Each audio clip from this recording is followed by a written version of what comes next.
Thank you all for being here tonight. My name's Mandy Remington. I'm a Johnson County supervisor, and we're here to talk about a pilot that Johnson County and our partners at Iowa City are working on together to improve how we respond to conflict and crisis in our community. We know that our communities experience a lot of different kinds of situations, and no single response model works for all of them.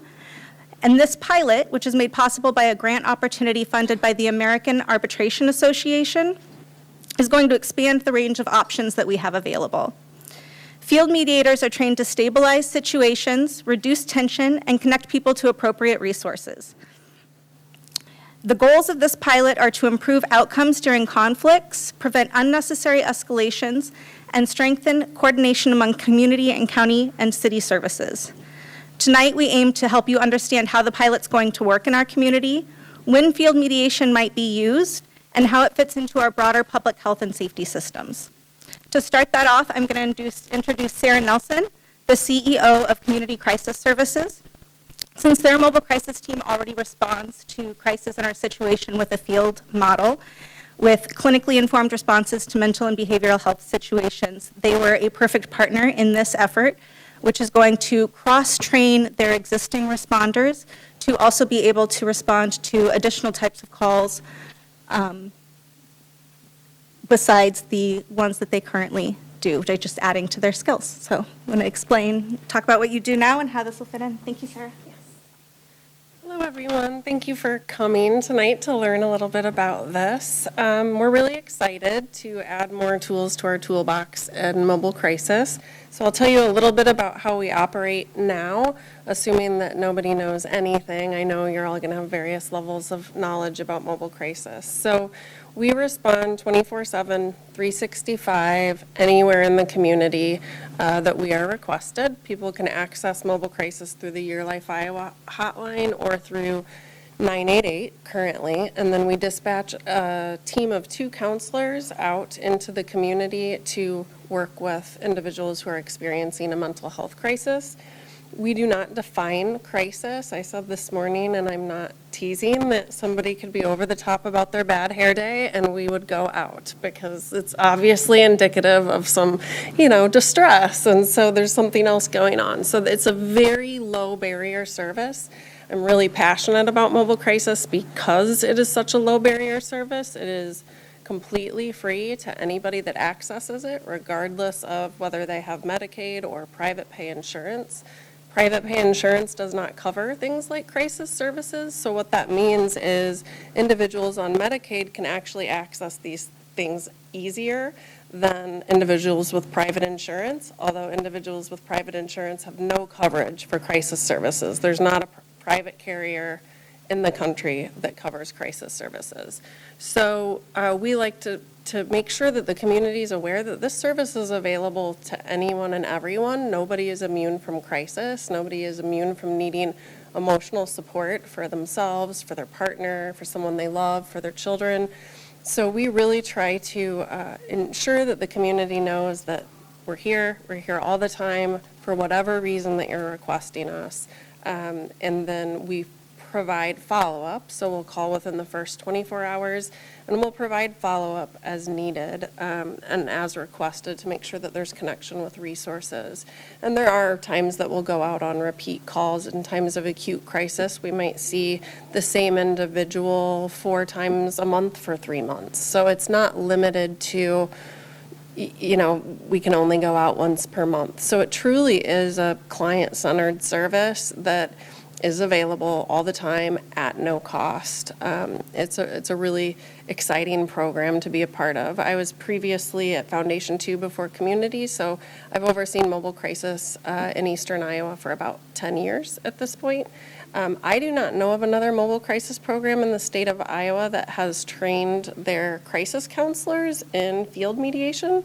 So this is a really exciting opportunity to utilize those counselors in a different capacity. And when we talk more about mediation, you'll hear a little bit about how it's different than a pure mental health crisis and what that brings to the community. So we know with the hundreds of mobile crisis calls we get each month, that mediation skills would be really beneficial in a lot of those calls. We're also excited about the fact that folks could access this service by calling a separate line that they might not have called for mobile crisis, and we can market it in different ways. One of the things that we talked about in a launch meeting this morning that I've been thinking about all day is the stigma that the word crisis has, really across most cultures. And so I think that can prevent people sometimes from engaging, because they're like, this isn't a crisis, or other people have it worse, and then they don't get the support that they need. So this is going to also allow us to message that we're here for all sorts of things, and maybe people will feel more comfortable asking for our assistance and less stigmatized for mediation than crisis response. So I think there's a lot of opportunity to do some cool things to expand utilization and really get people the resources they need. I can't think of a time more important than right now to be doing something like this. We know our community is going to have increasing needs, and being able to meet those needs collectively and through partnership is more important than it ever has been. Am I turning it over to?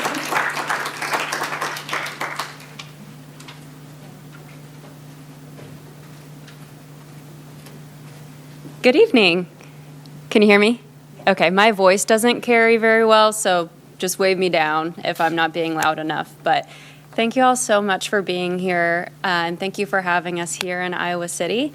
I know that you have responsibilities and families and jobs, and maybe you just want to be inside your warm homes tonight, but thank you for coming and engaging in this community engagement event. So my name is Maddie Tyner. My pronouns are she, her. I live in northern Colorado in Fort Collins, and I'm a project manager at Dignity Best Practices. I don't really feel like it's super beneficial or interesting to rattle off a resume, but something important to know about me is that I care very deeply about getting the right people in the room, and the right people in the room are a very diverse set of people. That involves systems, communities, neighbors. If you live in Iowa City or Johnson County, that you're qualified for that. So thank you for coming out, and I'm excited to hear what you all have to say tonight.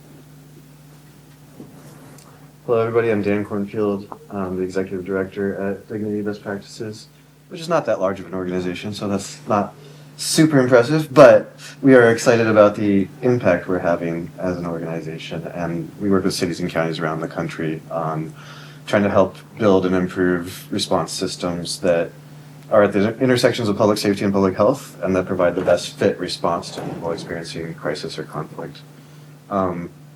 I've actually been a police officer in DC, and so when I am passionate about alternatives to police response, that comes from a perspective that has seen the police version of having to go to some of the calls that people are calling us for, and realizing that having a badge and a gun is not only unnecessary but counterproductive to a lot of those calls. While at the same time, there's very much a legitimate place for, I believe, police response, although there's space within Dignity Best Practices for abolitionists and law enforcement cheerleaders and everything in between, because there's a lot of practical steps we can take in the next few years where those paths don't yet have to diverge, where there's just kind of win-win for everybody. And I think some of those paths include saying, how can we get somebody who's having one of the worst days of their life to have somebody respond to them in a way that doesn't make them afraid, that feels genuinely helpful, and that isn't in a rush. And those are some very simple things that I think pretty much people across the political spectrum can agree on. And it's not always the case that police departments are equipped to be able to do that. Most police departments these days are actually understaffed. And so that puts a lot of strain on the officers. And so it's actually like a fitting combination if we think some calls could have a better response for the public if they're unarmed, and the police have more calls than people, then that's something that we can see a good kind of win-win situation there with. I'm getting kind of off script, I think, so Maddie, I'm going to turn it back over to you. It's not off script, it's just a little preview of who we are. So again, we are a very small but a mighty organization.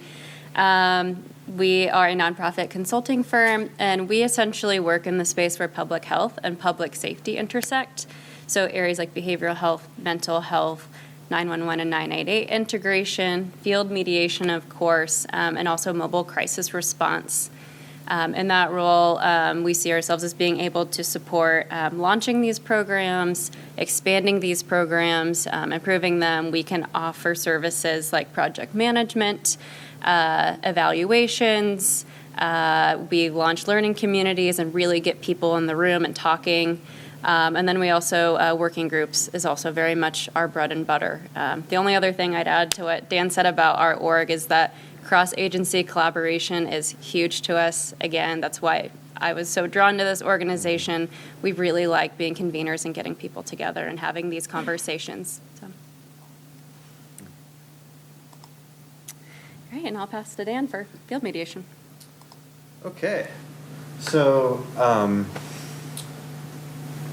I guess, how many of you know what mediation is? Let's just start with that. Raise a hand if you feel pretty comfortable saying you know what that is.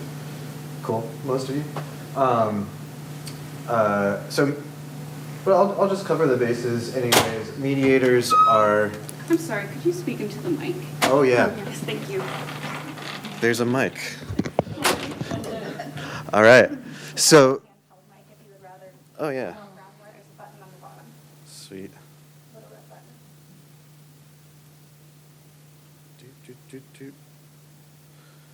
Is this working? Probably not. Maybe you can work that for me. Okay, so mediation. Sorry, I would just speak into the podium mic. Podium mic. Yeah, thank you. All right. With mediation, you have to roll with the unexpected. Enter stage right. I guess left.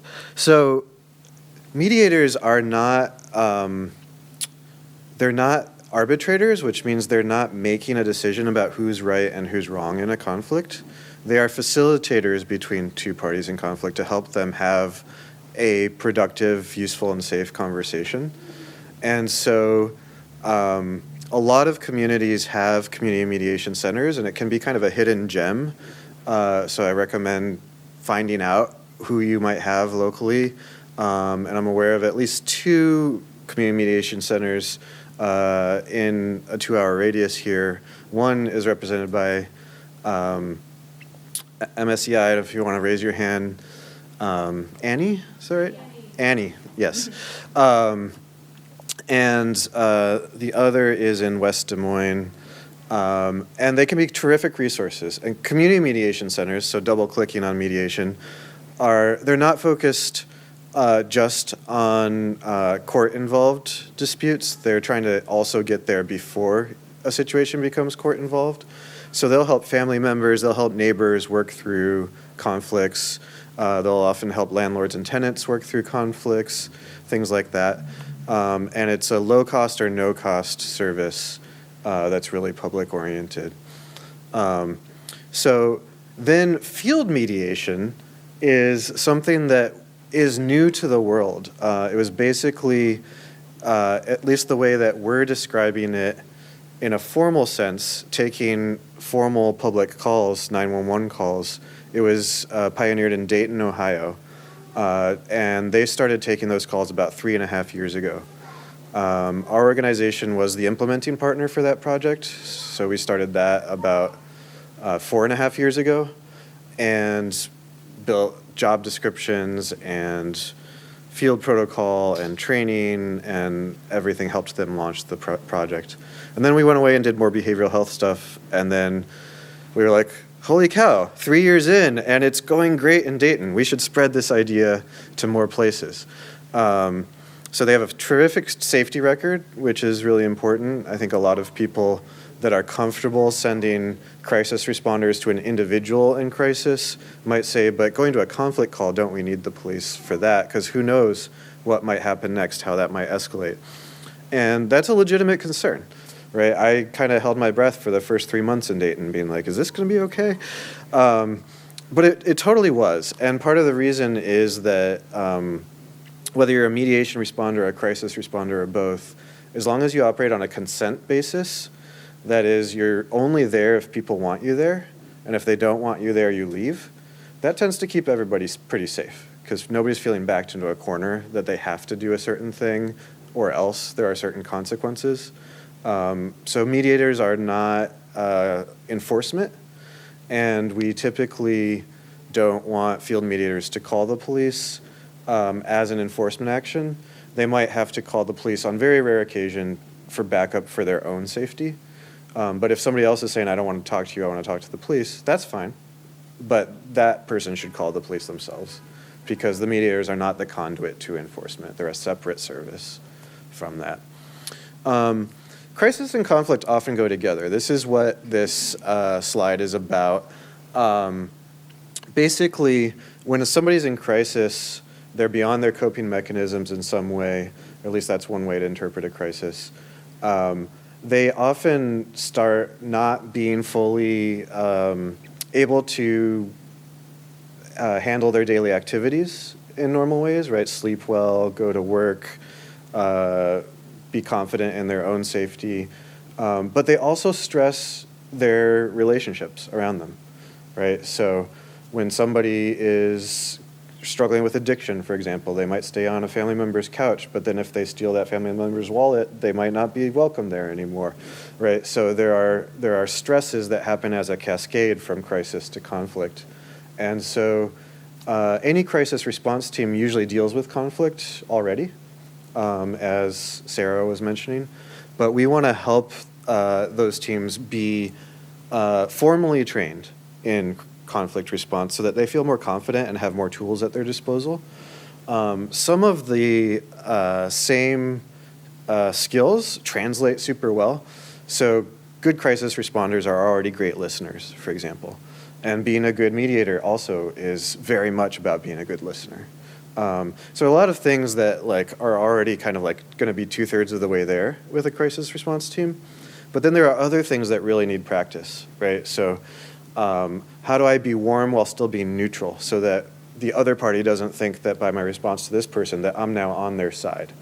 And that takes practice, because as soon as the mediator is seen as being on somebody's side, you've lost the ability to play that neutral facilitating role. There are safety considerations. There's usually starting out separating the parties so you can really hear each person's story. And you've got to figure out as a mediator, are these people actually ready to talk to each other today? Or are they so up here and so angry that first we got to help them just feel heard and cared for, and then maybe tomorrow, the next day, or next week, they'll be ready to talk to each other. So it can be a multi-step process, but we see people really, really respond well to the process. The Dayton Mediation Center has gotten baked goods as thank yous and cards, and you were really there for me, and I'm going to tell everybody about this service. So that's always heartwarming to hear that people really felt like, hey, I didn't know what to do. I called a phone number, and pleasant surprise, it was super helpful and wonderful. So that's great. Let's go to the next slide. Okay, yeah. So here we can see crisis and mediation response fitting in as newer responses with the traditional first responders services. And that's part of our goal, because so much of the United States is pre-programmed to call 911 when they don't know what else to do, right? And we can give them other phone numbers, and 988 is a fantastic phone number. But it's probably, a lot of you probably don't know, 911 started in 1968. By 1985, only half of police departments were using it. So it took many, many years for 911 to become the number that everybody knew. It's going to take many years for 988 to become the number that everybody knows. But we're on that path, and I think we're going to get there faster, actually, than 911 did. But in the meantime, we need every caller in crisis to get to the best fit response, and that means working with 911 as well as with other partners. This word unstructured is really important here on the slide. So typical community mediators are very good at structured mediation, which means people have showed up at a time and a place to do a thing, they agree to be there. What we have to train for is unstructured mediation, which means it's a chaotic environment. People are yelling at each other on a porch, we show up, nobody's met us before, maybe one of them called, the other person doesn't know we're coming, or somebody across the street called and neither of them know we're coming, right? So we have to very quickly see if we can build trust in that situation and see if people are even willing to engage. And that's something that your typical mediators don't have to do in quite the same way, or they do it before they get to the mediation. So there's a number of things that are exciting about this. And I'm really excited to work with Sarah's team. We spent most of the day over there in a get to know them and ride along kind of environment. And they're professionals. So it's not going to be us professionalizing a team that's already professionals, but we do look forward to adding a tool in their toolkit. So here are some benefits of field mediation. It's good for the people in conflict. That's something that in our name, Dignity Best Practices, we're always thinking about the dignity of the person who's ultimately being served by the systems that we're trying to build. And so if it wasn't good for people in conflict, this whole thing would be pointless, right? But it is also good for surrounding neighbors, for other first responders, 911 call takers, and local government itself. It's a more cost-effective way to support people. It prevents repeat calls to emergency systems because if neighbors can actually learn to talk to each other instead of be super angry about somebody's dog or somebody's lawnmower or somebody's truck touching their trash can or whatever it is, then you don't have to have a 911 call the next week and the next week and the next week. So it's efficient. And part of what's exciting about it is that capacity building, not just on the crisis response team, but in the community itself, right? How can we build capacity among our neighbors to be able to talk to each other? So if somebody comes to me with a noise complaint, one of the first things I ask is, have you talked to them when you weren't screaming? Like, sometimes they say yes, sometimes they say no. But if no, there's a first opportunity to try something differently, right? And so we also encourage mediators not to carry messages back and forth between folks, because as soon as you're doing that, you're building a dependency on the government response instead of building the capacity locally for people to be able to resolve their problems together. So we're just trying to be a catalyst. We're not trying to be the ongoing fix-it people. We're just trying to nudge things in a different direction towards other possibilities. Here on the left, you can see some typical practices that are involved in crisis response. On the right, you can see some principles of field mediation, and they build, as I had mentioned, on a lot of the same principles. And the next slide. Great.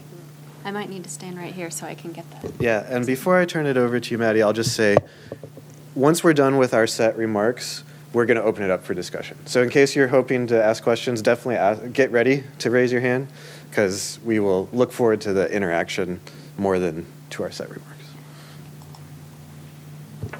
Great. So as Mandy was saying, thanks to the American Arbitration Association, we receive funding to provide technical assistance to 2 cities or counties in the U.S. from January 2026 to March 2027.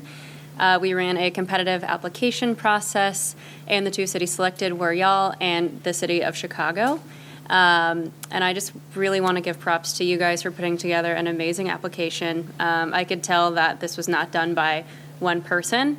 A lot of different people from a lot of different agencies were contacted about this. You could tell that a lot of thought went in to make sure that this was not just something that one entity wanted. I can tell that this is a reflection of the greater community, so props to y'all, and we're really excited to be working here.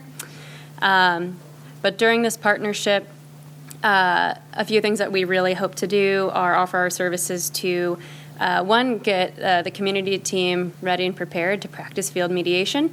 The primary way that we'll be doing that is through working groups, training, and we'll be discussing things like field protocol. What happens whenever you arrive at a scene?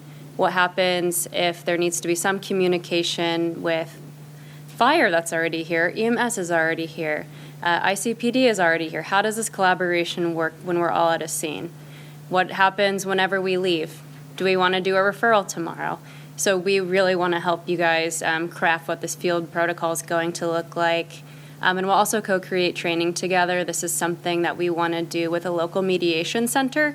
Dan and I have gone through mediation training. We know quite a bit about it, but really we want to get y'all plugged in locally so you can continue this education, continue trainings and conversations when we step away. We're going to build capacity, but really we're here to empower y'all. And something that community says is we're not fixers, and I don't see ourselves as fixers either. We're just here to be supportive and listen to y'all's needs. Great. So the two primary project goals, one, simply put, is we want to build a field mediation capacity within the community mobile crisis team. So the primary way that we're going to do that is get them cross-trained. They already have incredible skills. I got to go out today and see a responder help a woman experiencing suicide ideation, and it was very moving and grounding to me to see people out there doing this work. And we're going to get them to a spot where they can be doing field mediation calls as well. And in the long run, we really hope that continuing to upskill the community mobile crisis team, that this is going to pave the way for 911 dispatch calls. And I know that that might sound really daunting or maybe even scary, but this is something we are going to do in collaboration. This is a conversation, and we want folks, all who are involved, to feel safe and heard. So a few ways that we're going to be reaching these goals. There's going to be a lot of project activities. We'll talk about KPIs, measuring success, I won't get into all those details, but I just want to focus on a few project activities that I think are the most important and interesting. The first is the working group. So a few key members of this working group is going to be the city, the county, law enforcement, the JEC, 911 dispatch, community partners, and our organization, DBP. And this group will be meeting primarily virtually. We'll be coming to town again, but primarily virtually on a bi-weekly basis to talk about this project and co-create this together. So again, we'll be chatting about what training looks like, what field protocol is going to look like, KPIs, ensuring that this is a success, and really ensure we're on the same page and sharing similar goals. The second primary activity is the training piece. So like I said, we'll be looping in a local mediation center to co-create this along with the working group. We'll have community responders partake in community mediation training, so really the basis and the heart of it, the conflict coaching, the neutrality piece, active listening, the empathy, and then we will supplement that with field mediation training. So again, what actually happens from the moment that you get the call to the time that you are leaving the scene. Something that's important with training, again, is just practicing it and getting comfortable with it and getting comfortable with conflict. So we are big on scenario-based practices. So we will pretend that we are two people in conflict, and we'll have responders pretend this is real. And we will make sure that it's the right level of, maybe right of heat, maybe. So we really like to practice, get people comfortable with what they're really going to be experiencing in the field. And also really honing in on the safety piece, the situational awareness piece, cues to look for when it's time to step out, and in the rare case, call ICPD or the Sheriff's Office for help. And then again, we'll support with continuous improvement cycles. So we will work with y'all at community to look at cases, see how calls went, debrief, and really make sure that folks are continuing to learn together and show positive feedback to each other. And lastly, a primary project activity is community engagement. Like I said, we want to hear from y'all. This has to work for all involved, and we will be seeking feedback. So be on the lookout for activities, other community engagement events. I personally have an open door policy, so give me a shout anytime if you want to do a virtual coffee chat. I'm also around the next couple of days, and maybe we could find a time to chat then too. But otherwise, we have a sign-in sheet in the back, so please write down your name and your email, and we would love to stay in touch. And on the note of community engagement and hearing y'all's feedback, I'll open it up to discussion. But if you want to take a picture of this, I'll be the primary contact for us. You can contact Mandy at the county, Captain Brotherton at the police department, or Sarah with community if you have any other questions. Want to keep updated. Yeah, I see a question in the back. Yeah. What do you need from community partners that aren't already plugged in to help make this happen? I'm sorry. Hi, I'm Nora. I'm an Episcopal priest just down the street. Mm-hmm. I'm an Episcopal priest just down the street and call mobile crisis, right? So what do you need from people like us to help make this happen? And then I'm wondering what you can talk to about intercultural development as far as meeting people of different cultures and different needs and how that's integrated into this, because we're not a monolith here. Thanks. Yeah, in terms of what we need from you all, I would say actually Sarah would be a great person to ask that question because it's like her team who's going to be offering the service. And so I don't know to what extent she's got great relationships with, say, domestic violence folks, but less good relationships with shelters or something like that. But getting to know all the organizations that have members of the public that might be in conflict with each other at a place that needs some outside support or would benefit from some outside support, it'd be great for those places to build relationships with Sarah and her team. It would also be great to give us examples of scenarios that we can use in our training.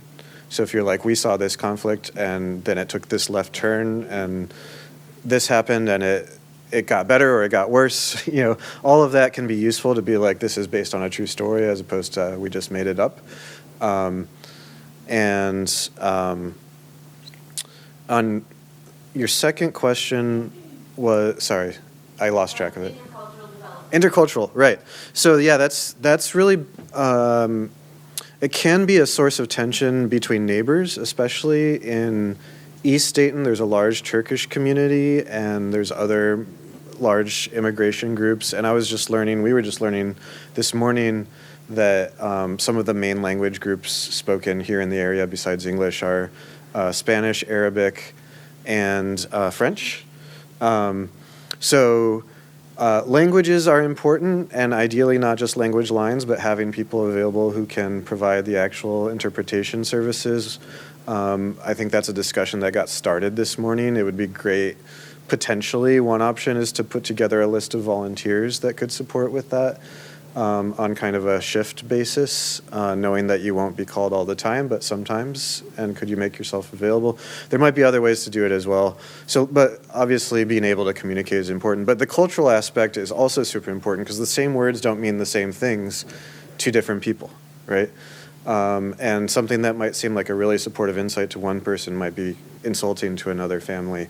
So trying to learn those things is really tricky. And there's no way that any responder can become an expert on all of the world's cultures. So then cultural humility becomes a really important thing, right? Asking questions, being observant, seeing if you're seeing a different kind of response than you expected to what you're saying and saying, what's going on here? Maybe I said the wrong thing, right? Because we can't always be prepared to always understand how to bridge across cultures. But when we have large cultural groups in an area, we really do want to learn some fundamentals about those cultures. Yeah. Are you ready for that? Yeah. Yeah. I think if you say it in the mic, Oh. it might get tracked on the recording. I'm interested more in hearing more about the buy-in plan for getting people in the community and institutions to buy into this. And I'm also the University of Iowa, both academic and healthcare, is such a dominating institution in our town. So I'm wondering about their role as community collaborator, maybe, or not. So yeah, actually, one of the things that was really important to me as we started this process was to involve as many different parts of our community and as many different institutions in our community as possible. So invites to this work group have gone out to people across institutions. It's gone out to, the sheriff's department. It's gone out to the county attorney's office. It's gone out to the school district, DVIP, RVAP, neighborhood centers of Johnson County. All of these folks have been invited to the table because we want to create something that's actually going to work in our community for as many people in our community as possible, and that means we have to bring them to the table. And I believe, is it tomorrow, I think you're right along tomorrow afterwards, involves the University of Iowa's crisis response team that they will be speaking with then as well as part of their site visit. Do you have anything to add to that? No, just reach out if there's anyone that we should be talking to. Yeah, will you talk though about like how you're gonna get people to buy into this more? Like on a broader sense, like what is the strategy to get people to actually know and to get institutions, for example, to instead of calling the police, to know that they're going to start using this service instead? Like how does that work? Yeah. Strategy. Yeah, I think You're just calling them to the table and starting to talk about it. Yeah, I mean, we're just starting to develop the protocol right now. So I think in general, people tend to have more buy-in to things that they're part of developing, right? So if all of these different stakeholders in our community have a say in how we create this program from the beginning, they're going to have a natural investment and a natural buy-in to it. And then that'll ideally, spread through their institutions and the communities that they touch. And then there will also be, as it's developed, more of these types of events. They're coming back 3 more times scheduled, and we'll have some type of broad open to the community event every time that they come. And then in between if we need to too. So. Yeah, and I could kind of split that into 2 parts too. One is like design, and everybody's welcome to give us input on design, but also if you or an organization you're aware of or a person you're aware of is skeptical or hesitant about the direction we're going in, we'd love to hear about that now and see if we can achieve common ground now, because otherwise there's a lot of decisions that will have been made, a lot of effort that will have been put in, and then we hear about the concerns, and then it's harder to switch or to make adjustments. So the sooner the better, and if you're a skeptic or you're opposed to this, cool, let's talk.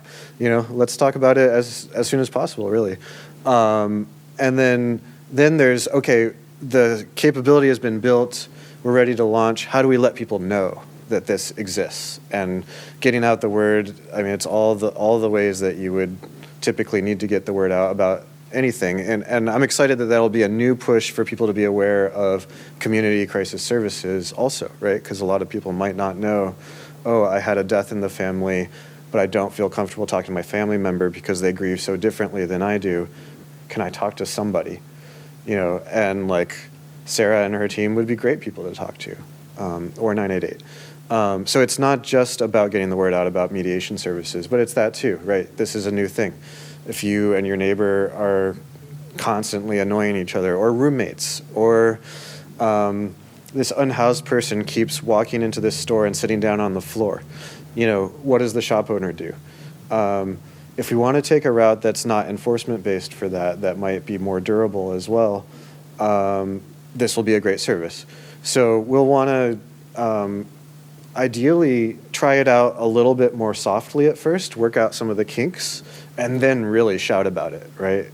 Whether it's bus ads or radio interviews or whatever it is, get the news out there that this is a great service that's available to the public.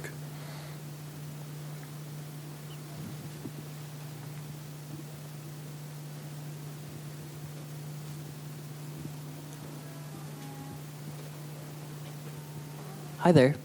Hello. Hi. My name is Oliver Weiland. I'm an Iowa City councilor here in beautiful city of Iowa City. Hope it's been treating you well. Sorry, it's extremely cold. But you talked about it's very on my mind about buy-in, right? Not just with the community, but with institutions within the community, the buy-in, the trust. And I was wondering, in places like Dayton and other places where, I mean, not even just field mediation, but any type of alternative response, what type of internal resistance with, say, like law enforcement or any other entities, how has that played out? How has that been dealt with, mediated, if you will? Yeah. Yeah. So typically we only even get started in a community where we have a law enforcement partner who says they're willing to work on the kind of project we want to work on. Because otherwise it's just such an uphill battle. And so Iowa City Police Department wrote a letter of support to the application process for the city. And actually, we got something like 13 letters of support. I forget the exact number. It was a lot, from youth services and from the city and the county and Mediation Services of Eastern Iowa. And so that gave us some sense that there was some broad interest across different community involved stakeholders. But the two that we're always trying to work on, and if it's not solid up front, we're going to keep trying to work on it, is the 911 center and the police department or law enforcement departments, right? In this case, we've got multiple municipalities and the sheriff's office. Because I guess what we have found is that if you want people to be able to have less contact with armed responders, then we have to build a tighter relationship with the armed responders. That's actually, it's counterintuitive, right? But we have to get as trusting as possible with them. Otherwise, they're never going to opening the gates to more calls flowing in a different direction.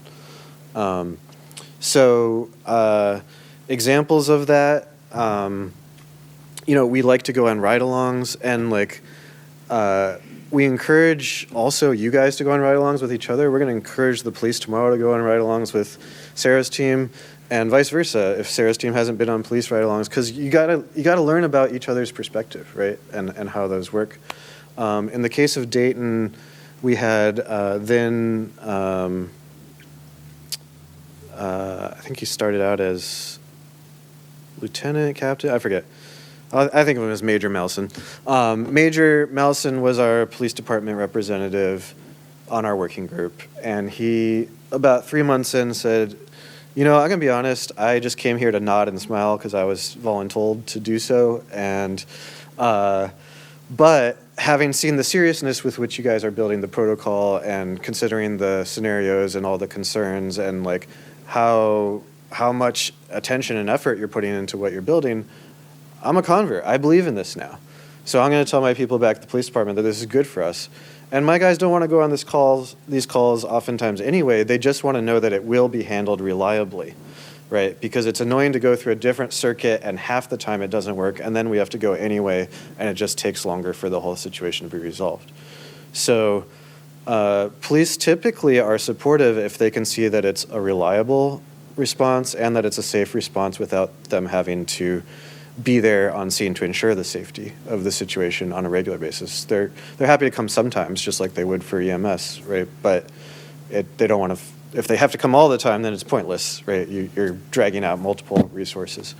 So the working group model really helps because hopefully we build trust, and that creates ambassadors back to the different agencies.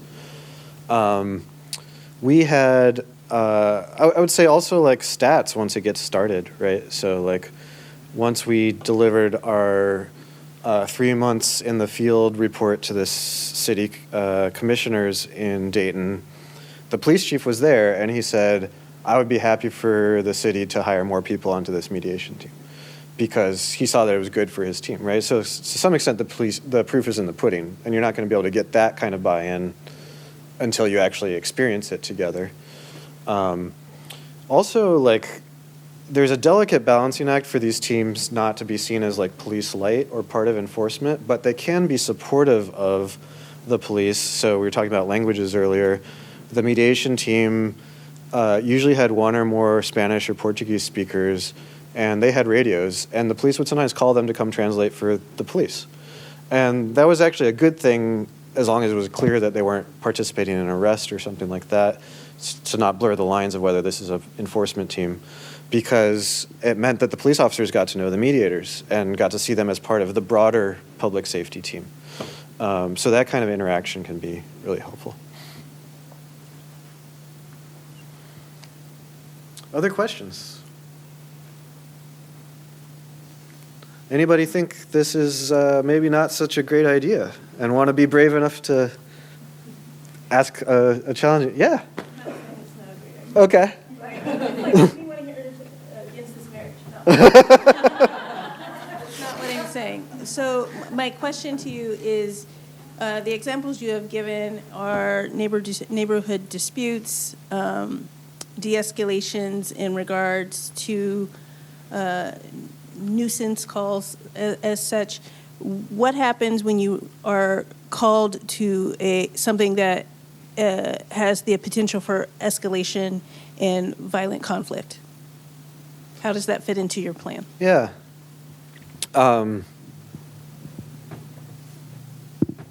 Well, every conflict has the potential for escalation to violent conflict, right? But if we will not send mediators to an assault that has happened or an assault in progress, right? So if there is actual violence, that's a police matter. Threats are tricky because the difference between I'm going to kill her and meaning that versus I'm just blowing off steam, I'm so mad, is really contextual, and we have to like ideally get at some of that before we show up on scene. If we're in doubt, we'll have the team call and talk on the phone for a bit and see what's going on there. We don't send the team to scenes where weapons are involved, which doesn't mean there's no weapon in the house. Lots of people have weapons in the house. But if somebody has mentioned the weapon, or you can see that it's within reach, or it's being used in a menacing way, then it's time for it not to be a mediation anymore, unless they're willing to step away from that. So we might say, like, hey, I see there's a shotgun behind your door. That just makes me a little bit uncomfortable. Could we step out on the porch together? And if they say, yeah, then there's no more shotgun involved, right? But if they say no, that's a good sign that this is not a mediation that should continue. So, yeah, in terms of whether something could escalate, we recommend that people always respond in pairs, and you can have somebody lead a conversation so they're focused on the person they're talking to, but somebody else is watching the scene for safety. And so that way, if an uncle you didn't even know was involved rushes down the stairs, you can be like, oh, the situation's changing, uncle, or whatever. And so situational awareness is part of the skill set of being a crisis responder. But this is not new, right? Social workers have been knocking on people's houses, doors, and going into people's living rooms for decades. They have a fantastic safety record as long as people know that they're there to help genuinely and that they're not there to take their freedom away, right? Which these teams are not. Sometimes that needs to happen, but it just needs to be really clearly separate from what these teams are doing. Yeah. In those situations where freedoms,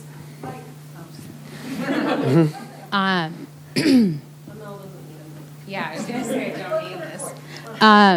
So in those situations, and can you give an example of in my head, I immediately go to what if someone has an illicit drug there, but if I was the mediator and it wasn't a part of the problem, I'm going to be honest, not my business. Right. But let's say, you get to the parties are separated or whatever, and one of the parties said, yeah, he decked me in the face, or I don't know, something. But what is the protocol, or how has that looked like in the past with Dayton? Yeah. So some of this we will have to build a protocol, as Maddie was saying, and that will be some local decisions that will be made about what the team is allowed to overlook versus must act or report on.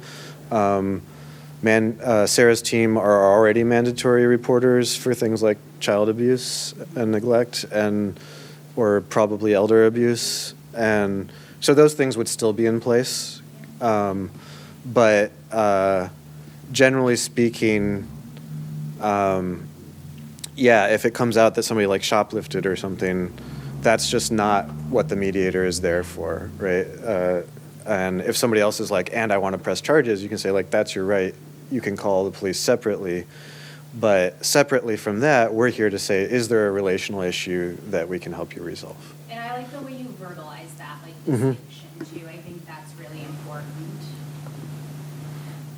Sarah, did you have something? Yeah, I was just going to add that, part of what makes this just a no-brainer to add to the tool set is that we do have a lot of existing framework that we've had for a decade to dispatch people into the homes of our clients and the community safely. And I've done that at 2 organizations in Iowa with absolutely no injuries, no death, no incidents. And so, that really is the concept of relational safety. I oversaw bond commissioners in the Boulder County Jail, and they looked at me like I had 4 eyeballs when I said, if you shake their hand and treat them like a human being, you're creating safety if stuff pops off.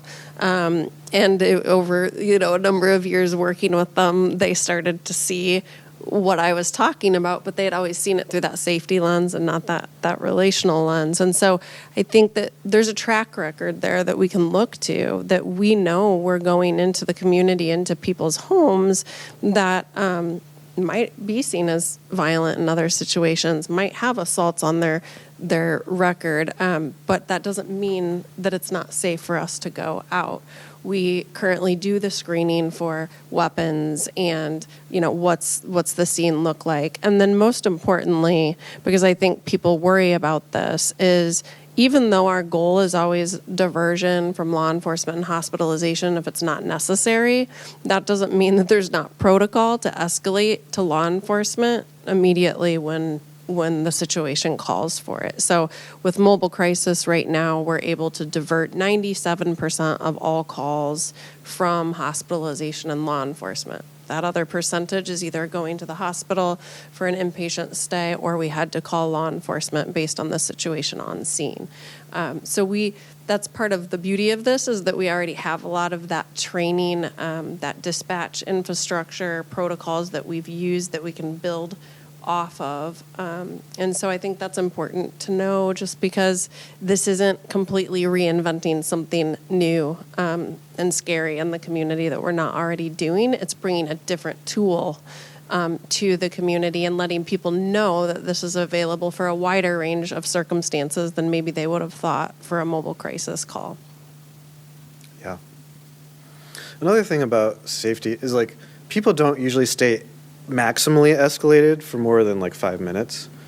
And so if the calls come in, this team's going to get there in like 15 minutes. By the time they get there, it's usually not at its peak. If it is, and they see that it's more than they can handle, they can call for backup if it looks like somebody's getting hurt, right? But so you get there, it's usually past its absolute peak, but people might still be shouting. And this sounds obvious, they're shouting because they want to be heard, right? So if you say, I want to hear you, they usually say, really?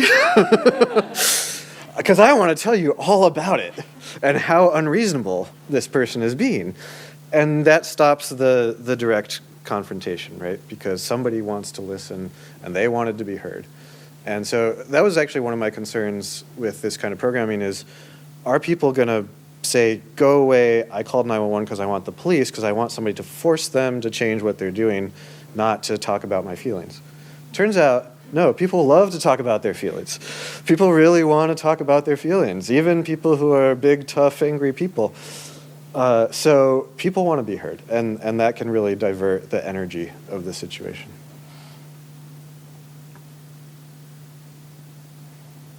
I have a question. Mm-hmm. So, we talked about the importance of cultural humility and cultural responsiveness. I'm also interested what the experience has been in Dayton with training for response if they're working with somebody that has autism. If they've been trained to identify that and understand how that might impact the communication and the mediation. I mean, that's something we see in all of our crisis programs, a pretty significant number of folks that are neurodivergent. And so that's always of interest to me when we talk about being inclusive, that there are very different needs for that population, and being aware of what those are is really important. Yeah.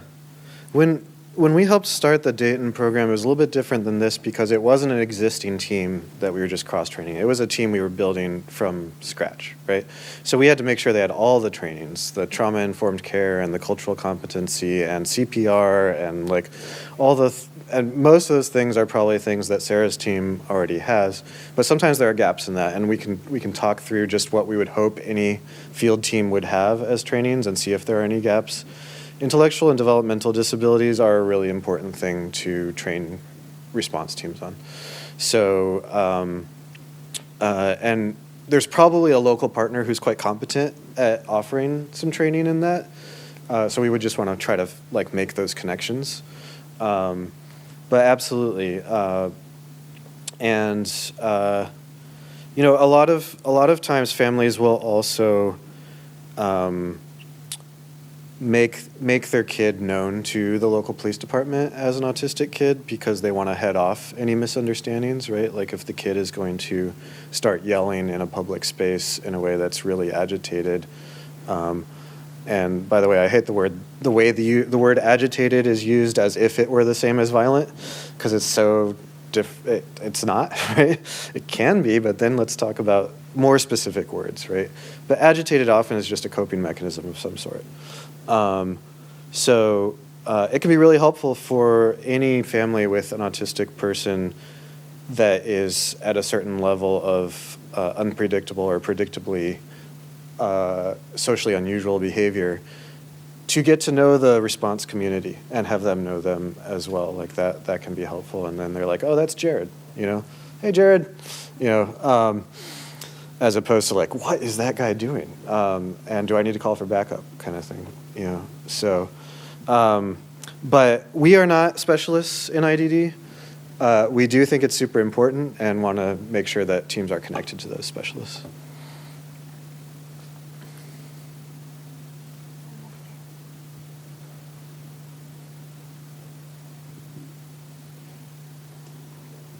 Are you guys eventually training the dispatchers too to understand when to dispatch you guys versus the police? And I'm just curious about how that works.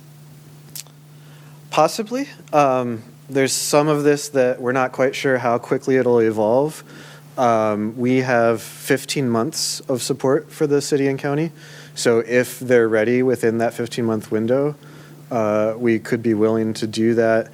We're also hoping to do a bit of a train the trainer process with Sarah's team. Because, they have 9 or 10 full-time responders, but then they also have another 10 or so volunteers. And then people will leave and people will come. So we don't want to have to always come back out or else the people don't get trained. So we want to build the capacity in the community response team to do field mediation training. And so if we don't get to the dispatch folks because readiness isn't quite there yet, then Sarah will be able to cross-train them a little bit later. Sarah has also... A clarifying point, we have 10 additional on-call counselors who are not volunteers, they're paid staff. Okay. With the same criteria, but they're not on scheduled shifts. Cool. So for the recording, they also have 10 additional on-call paid staff. And then also, I want to say, obviously, we're not through any formal budgets anywhere in city or county yet. But I know that one thing that Sarah's talked about for a while is that ultimately she would ideally like to have a crisis counselor embedded in the JAC. Those are conversations that have happened with Tom, who is the director out there. And there have also been conversations on the city side about potential ways that they could possibly fund that position. So no guarantees from the city that they will fund it at this point, but it's conversations that have happened. So I think that would be the ideal model, but obviously all of these things are going to be developed through that 15-month process. I'll also just mention that a thing that worked really well in Dayton and has worked really well in Houston and some other places, but it takes more trust building, is self-dispatch. So allowing the unarmed responders to have the mobile data terminal in their vehicles that show the 911 calls coming in, and to read the notes and say that's a good one for us. And especially if it's marked as a low priority call, which means that an officer might not get there for an hour or more, then you can potentially call back and say, hey, an officer will be coming out in an hour plus, unless you'd like the mediation team to come, and we could be there in 20 minutes. What do you think? And then it's up to them, but that can increase the call volume that a team can get substantially, because 911 call takers are naturally conservative about sending calls outside the system. So putting it a little bit more in the responder's hands to say we're comfortable, that's a good fit for us to take that call, can be helpful. But it requires the whole system to have enough trust to say, these are members of our first response network, right? They have radios, and they are at some level equals. And some places move faster and some places move slower in getting to that kind of orientation. Sorry, one more here. So in Dayton or in any other places, do you... One thing that I am curious about, especially if we have something like a crisis counselor in the JIC, which would be amazing, is the ability to go to calls that have a criminal element, not necessarily a violent one. I think personally, a couple years ago, someone stole my bike. I didn't want to call the police because I don't think that's worth going through the criminal justice system. I ended up just finding it and stealing it back, but like, and I don't know, there's definitely probably a lot of law in separating state by state, but the ability for dispatch, even if it's something with a criminal element to it, but it is not a threatening criminal element like shoplifting, loitering, things like that, that's something I'm very interested in getting alternative response out to as well, but I don't know, that's just something I've always thought about. Yeah, it's a great point. You can jointly respond, have more than, and police and EMS will often jointly respond to a scene, right? Because there might be a medical concern and there might be a criminal concern, and they might both need to be there. So police or EMS could also say this could be a mediation situation because of the primary thing going on, or even just surrounding that event, right? So maybe somebody overdosed, they don't need a mediation, they need an ambulance, but the family around them is going at each other's throats about who didn't take care of the situation before it got to this point, for example. They need a mediation, right? So there can be adjacencies that can use this service. And absolutely, in terms of criminal elements, this also applies to mental health crises, right? So trespassing is a great example. Trespassing is technically a crime. And sometimes it is a serious crime, right? Somebody is about to deface somebody's property or break into their house or something like that. But oftentimes it's just somebody who's disoriented, confused, cold, And so if the person whose property it is willing to consider not pressing charges and seeing some other path be taken, or if it's like a CVS and somebody's stealing gum again and you're like, this kid comes in here and takes gum every day. I don't want to call the police. Can somebody help this pattern change, right? Yeah, that can be a great call for mediation response, but in that case, it's either along with police or the person has to be willing to say, I don't want to press charges, I want something else. Yeah, I was going to say, if I remember correctly, and tell me if you remember this as well, I think that when we went to Allegheny County, Sarah and I went to Allegheny County as part of the cohort that ultimately led us to finding out about this opportunity to learn about their mobile crisis response, which responds to a lot of different types of calls in addition to mental health calls. And I think that was how their shoplifting calls worked was that if the call came into 911 and the caller didn't want to press charges but wanted a conversation or something handled, then it would go to field mediation. And if they wanted to press charges, then it would go to the police. Was that right? Yeah. It was part of their flow chart. Anything else? Well, thank you so much for your time. And Mandy, maybe you have a part of the agenda left? I've been hogging the mic, so I'm just going to turn over to Maddie for a second to say anything that's on her mind before we close out. No, like I said, I want to stay in touch with y'all, so please add your name and email to the sign-in sheet, and we can also keep you updated on more community engagement events. And if you want to have like a virtual coffee chat or anything like that, just let me know. Always happy to connect. And thanks again for having us in Iowa City. It's been great.